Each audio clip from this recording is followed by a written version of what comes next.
এই দেখো এতে কি আছে বলো তো, দাঁড়াও দেখাচ্ছি। এই যে এতে আছে দই। আমার ছেলে দই বসিয়েছে কালকে নিজে নিজে। এবার ব্যাপারটা হচ্ছে, এটা কেন দেখাচ্ছি, ব্যাপারটা হচ্ছে এটা কোনো ইউটিউব দেখে করেনি ও। তো আমি ওকে বললাম তুই কি ইউটিউব দেখে বসিয়েছিস? বললো না, ইউটিউব দেখে বসাইনি। বলে না, এটা আমি সায়েন্স হিসেবে বসিয়েছি। তো দেখা যাক এটা দইটা বসেছে নাকি, আমি একটু কেটে দেখবো জাস্ট। মোটামুটি বসেছে, খারাপ কিন্তু বসেনি, তাই না? ভালোই বসেছে, এই তো পারফেক্ট বসেছে।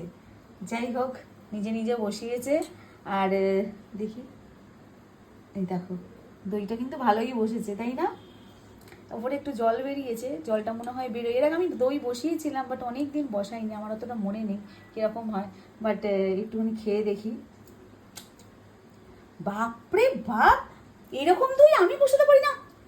কি সুন্দর হয়েছে দই, পুরো একদম মানে ও দই, দোকানের দই।